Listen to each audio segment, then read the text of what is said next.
Good morning. आज हम पढ़ने जा रहे हैं निबंध निबंध लेखन, जिसे कहते हैं इंग्लिश में एसे राइटिंग। ये देखिए स्क्रीन पे आ चुका है हमारा आज का टॉपिक निबंध लेखन। आइए, निबंध किसे कहते हैं ये हम जानते हैं। अपनी देखी सुनी और अनुभव की हुई बातों को जब व्यवस्थित ढंग से क्रमबद्ध लिखा जाता है तो उसे निबंध कहते हैं। अर्थात अपनी देखी, जो चीजें हमने देखी है, जो चीजें हमने सुनी है, या जो भी कुछ हमने अनुभव किया, अनुभव करना मतलब फील किया। देखो मैं अंडरलाइन कर रही हूँ, देखी, सुनी और अनुभव, यानी जो हमने देखा है, सुना है, अनुभव किया है, जब उन्हीं बातों को हम व्यवस्थित ढंग से, व्यवस्थित मतलब प्रॉपर तरीके से, जब प्रॉपर तरीके से उसी को हम लाइन वाइज अरेंज करते हैं और उसे लिखते हैं, उसी को निबंध कहा जाता है। निबंध में कई मुद्दों का समावेश होता है। निबंध के मुद्दे भी अनंत होते हैं, इसकी कोई सीमा नहीं होती है। आइए देखते हैं निबंध लिखते समय किन किन बातों की सावधानियां रखनी पड़ती है। देखिए मुद्दा आपके सामने आ गया है। निबंध लिखते समय निम्नलिखित बातों को ध्यान में रखना चाहिए। पहला, ऐसे विषय का चुनाव करें जिस पे आप अच्छी तरह से लिख सकते हैं। हमेशा याद रखिए, जब भी हम निबंध लिखते हैं तो हमारे पास 2-3 ऑप्शन में भी मुद्दे रहते हैं। हमें ऐसे मुद्दे का चुनाव करना है जिस पर हमें पता है कि हम एक से ज्यादा पन्ना लिख सकते हैं। आगे देखिए, निबंध को 3 भागों में बांट लेना चाहिए। हमेशा याद रखिए, निबंध का एक शुरुआत होता है, एक मध्य होता है और एक अंत होता है। तो 3 भाग में जब हम निबंध को बांट लेते हैं तो उस तरीके से हमें निबंध लिखना शुरू करना होता है। अगला, निबंध का आरंभ सुवचन, कहावत या काव्य की पंक्ति से करना चाहिए। यानी जब भी हम निबंध की शुरुआत करते हैं, हमें शुरुआत में ही कोई सुवचन यानी कि कोई अच्छा थॉट लिख देना चाहिए, या कोई कोट्स आते हैं आपको, वो आप लिख सकते हैं, या फिर आपको कोई मुहावरा या कहावत आती है, आप वो भी लिख सकते हैं, या किसी कविता की कोई पंक्ति आपको लग रहा है कि निबंध के हमारे विषय से मेल खा रही है या मैच हो रहा है, तो आप उसे भी लिख सकते हैं। तो चाहे तो आप शुरुआत में 2 पंक्तियां लिख दीजिए। अगर आपको ऐसा लग रहा है कि मुझे और भी कुछ आ रहा है तो आप बीच में भी एक मुद्दा लिख सकते हैं, एक पंक्ति, और चाहो तो 2-3 पंक्तियां आप अंत में भी लिख सकते हैं।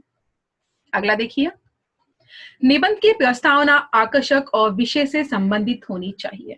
यानी जब भी हम इंट्रोडक्शन लिखते हैं यानी कि प्रस्तावना लिखते हैं, वो बहुत ही आकर्षक होनी चाहिए और जिस मुद्दे को लेकर हम आज अपना निबंध लिख रहे हैं उसी से संबंधित होनी चाहिए। अगला देखिए, निबंध के मध्य भाग में उसके विषय के अनुसार मुद्दों को सही से रचते रहना चाहिए। अर्थात मध्य भाग का मतलब होता है मिडल पार्ट। तो आपका जो इंट्रोडक्शन हो जाता है, उसके बाद जब हम मिडल पार्ट स्टार्ट करते हैं, मध्य भाग, वहां पर सभी मुद्दों को आपको अरेंज करके लाइन वाइज एक एक करके लिखना होता है, उसे स्पष्ट करना होता है। आप अपने विषय के जो मुद्दे हैं उससे आपको हटना नहीं है। यानी जैसे आप एग्जांपल ले लीजिए कि अगर आप लिख रहे हैं त्योहारों के बारे में, तो 1 बाय 1 करके आपको उसको, त्योहारों को आपको 1 बाय 1 लिखना है, ना कि आपको उस मुद्दे से हटना है। आइए अगला देखते हैं। ये देखिए, निबंध का अंत संक्षिप्त और प्रभावशाली होना चाहिए। यानी जब भी हम निबंध को एंड करेंगे, लास्ट करेंगे, वो संक्षिप्त होना चाहिए। यानी कि हमें शॉर्टकट में लिखना है, लेकिन बहुत ही प्रभावशाली यानी अट्रैक्टिव रूप में लिखना है। जितना अच्छा आपका अंत होगा और जितना अच्छा आपका शुरुआत होगा, उतना ही अच्छा आपका इम्पैक्ट सामने वालों पे पड़ता है। 7वां देखिए, निबंध की भाषा व्याकरण के अनुसार शुद्ध और सरल होनी चाहिए।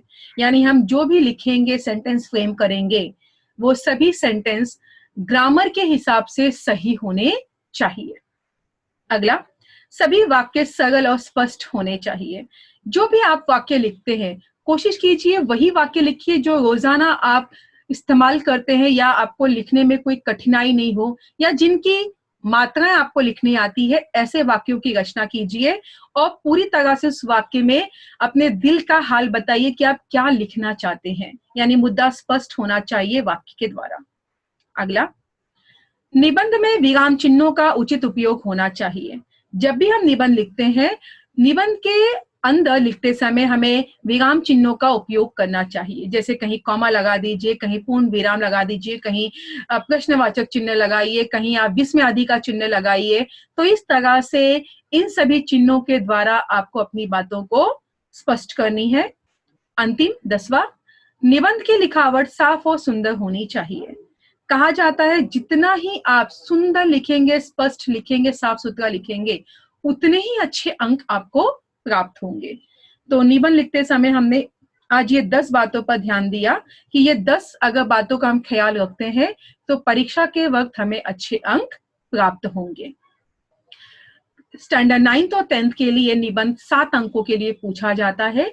आपको विकल्प भी दिया जाता है निबंध के समय, यानी कि ऑप्शन रहता है, उनमें से आपको किसी एक मुद्दे का चुनाव करना होता है और उस पर निबंध लिखने होते हैं। आइए निबंध के प्रकार देखते हैं। ये देखिए प्रकार आ चुके हैं। पहला आत्मकथनात्मक, दूसरा कल्पनात्मक, तीसरा वैचारिक, चौथा वर्णात्मक, पांचवा व्योमात्मक। हमने इसके पहले वाले जो सेशन था, यानी हमारा जो क्लास था, उसमें हमने ये आत्मकथनात्मक पढ़ चुके हैं। तो आज हम क्या पढ़ने जा रहे हैं? तो आज हम निबंध का ये दूसरा जो प्रकार है, यानी टाइप्स है, जिसे कहते हैं कल्पनात्मक, आज हम वो सीखने जा रहे हैं। अगर आप किसी को आत्मकथनात्मक सीखना है तो इसके पहले वाला वीडियो देखिए, आप समझ जाएंगे। आइए अगला देखते हैं इसके आगे। ये देखिए आज का हमारा मुद्दा है कल्पनात्मक निबंध। किसे कहते हैं कल्पनात्मक? तो इसे कहा गया इसकी परिभाषा में कि इस प्रकार के निबंध को कल्पना के आधार पर लिखा जाता है। यानी यहाँ हमें कल्पना करना, इमेजिनेशन करना है कि क्या क्या हम इमेजिन कर सकते हैं उस मुद्दे को लेकर। अब कैसे मुद्दे यहाँ पूछे जाते हैं? जैसे यदि मोबाइल ना होता, दूसरा यदि परीक्षाएं ना होती, तीसरा यदि मैं प्रधानमंत्री होता, और चौथा यदि मैं समाज सेवक होता। ऐसे कई मुद्दों का समावेश इस कल्पनात्मक निबंध के अंतर्गत होता है। उनमें से मैंने मुख्य जो 4 हैं उनका यहाँ पर वर्णन किया है। चलिए अब देखते हैं कि ये कल्पनात्मक निबंध कैसे लिखा जाता है। जैसे मान लो हमारा जो पहला ये मुद्दा आपको दिख रहा है, जो है हमारा पहला टॉपिक, यदि मोबाइल ना होता। अगर हमें मोबाइल के ऊपर लिखना है तो हमें सबसे पहले इंट्रोडक्शन लिखना है, यानी कि इंट्रोडक्शन से भी पहले हमें कुछ पंक्तियां लिखनी है। यदि आपको कुछ पंक्तियां लग रहा है कि आप लिख सकते हो तो आप लिख सकते हो। तो यहाँ हमें कल्पना करना है कि यदि मोबाइल ना होता, तो आप लिख सकते हो कि यदि मोबाइल ना होता में कि जैसे बिन पानी के मछली नहीं रह पाती, उसी तरह आज मनुष्य मोबाइल के बिना नहीं रह पाता।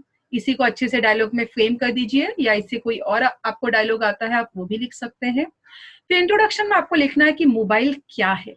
तो बताइए कैसा यंत्र है जो लोगों को आपस में जोड़ने का काम करता है, दूरियां मिटाने का ये काम करता है। तो इंट्रोडक्शन में इसका मतलब लिखना है कि मोबाइल का अर्थ क्या होता है। फिर जब आप अपना उसका मध्य भाग स्टार्ट करेंगे, यानी कि अगला पैराग्राफ, तो इसके मध्य भाग में आपको क्या करना है, इमेजिनेशन करके बताना है कि यदि मोबाइल ना होता तो क्या क्या होता। तो आप इसमें कई आपके पास अनंत इसमें लिखने के लिए है। जैसे आप लिख सकते हो किसानों के बारे में कि अगर किसानों को अगर मोबाइल नहीं होता तो आज किसानों को जो सुविधा मोबाइल के द्वारा मिल रहा है वो नहीं मिलता। आप अपने बारे में लिख सकते हैं एज अ स्टूडेंट कि आज जैसे कोरोना चल रहा है तो मोबाइल नहीं होता तो आप लोगों को क्या क्या नुकसान होता, हम शिक्षकों को क्या क्या नुकसान हो सकते हैं, काम धंधे को लेकर बाकी लोगों पर क्या इसका असर पड़ता अगर मोबाइल नहीं होता, या ये जो तकनीक बना है ये नहीं होते तो क्या होता। तो ये सभी मुद्दों का समावेश आप मध्य भाग में करेंगे। और जब आप अंत करेंगे तो अंत में लिखिए कि मोबाइल किस तरह जीवन में उपयोगी है और कैसे आप मोबाइल के बिना अपने जीवन की कल्पना नहीं कर सकते। तो इस तरह से आपको शुरुआत करना है कोई ना कोई सुवचन, कहावत या काव्य पंक्ति से। उसके बाद आपको मोबाइल क्या है इसका इंट्रोडक्शन यानी कि प्रस्तावना लिखना है। मध्य भाग में आप किसी न किसी को ले लीजिए, उसके हिसाब से आप मोबाइल नहीं होता तो सामने वाले पे या किस काम धंधे पे कितना असर पड़ता आप वो लिख सकते हैं। और अंत में आपको लिखना है कि मोबाइल के बिना आप अपने जीवन की कल्पना कैसे नहीं कर पा रहे हैं, मतलब क्या उसमें दिक्कत आ रही है, वो दिक्कतें आप लिख सकते हैं। उसी तरह हमारा जो दूसरा मुद्दा है, यदि परीक्षाएं ना होती, यहाँ पे भी आपको सेम वही लिखना है जैसे कि आपने मोबाइल वाला लिखा है कि परीक्षा क्या होती है। पहले आपको इंट्रोडक्शन में वो समझाना है कि परीक्षा वो है जिसके द्वारा हमें ये पता चलता है कि हम आज इस पूरे जो जगत है उस जगत में हम हैं कहाँ। तो ये प्रतियोगिताओं के द्वारा, परीक्षाओं के द्वारा ही हमें पता चलता है कि कितना ज्ञान हमने अर्जित किया है या कितना ज्ञान हमने पाया है। उसके बाद अगर परीक्षाएं ना होती तो क्या क्या नुकसान होता इंसानी जीवन पर, आपको वो मध्य भाग में लिखना है। और अंत में लिखना है कि आप क्या महसूस करते हो कि परीक्षा होनी चाहिए कि नहीं, और आपके जीवन के लिए परीक्षा कितनी महत्वपूर्ण है। तो ये आप लिखेंगे यदि परीक्षाएं ना होती इसके अंतर्गत। अब अपना अगला है यदि मैं प्रधानमंत्री होता।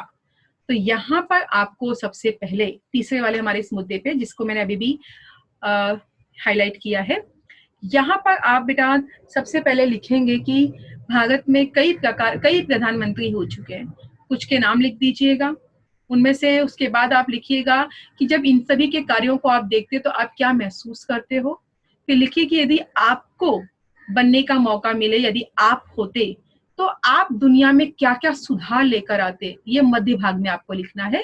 वो सभी सुधार, चाहे वो गांव का हो, चाहे शहरों का हो, चाहे किसी और एक क्षेत्र का हो, वो सभी क्षेत्रों को लेकर आप एक एक पैराग्राफ में उसका वर्णन करेंगे। और अंत में लिखेंगे कि जीवन में किस पद का कितना महत्व होता है। तो ये जो प्रधानमंत्री का पद है इसका क्या महत्व हुआ आपके जीवन में, आपने क्या महसूस किया, वो आप लिखेंगे। अगला अगर आप देखते हैं तो अगला हमारा अंतिम वाला है कि यदि मैं समाज सेवक होता। ये देखिए, समाज सेवक का मतलब होता है सोशल वर्कर, यानी वो लोग जो संस्थाएं चलाते हैं या जो लोग संस्था नहीं भी चलाते लेकिन लोगों की सेवा के लिए अपना जीवन त्याग देते हैं, या फिर अपने जीवन में लोगों की मदद के लिए या उनकी सेवाओं के लिए समय निकालते हैं, उन्हें कहा जाता है समाज सेवक यानी कि सोशल वर्कर।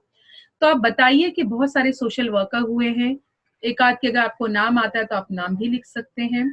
फिर उसके बाद बताइए कि इन सभी को देख के आप प्रेरित हुए हैं, मोटिवेट हुए हैं कि आप भी चाहते हैं कि यदि मुझे समाज सेवक अगर मैं बन पाता तो उसके बाद आप सेकेंड पैराग्राफ से लेकर जो मध्य का जितना भी आपका भाग है उसमें लिखिए कि जब आप समाज सेवक बन जाएंगे तो आप इस देश के लिए, गांव के लिए, शहरों के लिए क्या क्या करेंगे। तो वो सभी मुद्दों का समावेश होगा। और अंत में आपको ये लिखना है कि समाज सेवक बनकर आपने क्या महसूस किया। तो इस तरह से कल्पनात्मक निबंध में आपको अपनी कल्पना का उड़ान भरना है और कल्पना के आधार पर आपको इन सभी मुद्दों की रचना करनी है। एक एक करके उसे विस्तार से आप लिखेंगे और यहाँ पर आपकी कल्पनाओं में कोई बंधन नहीं है। आपको जितना सोचना है, जहां तक उड़ान भरनी है आप भर सकते हैं और ये निबंध पूरी कर सकते हैं।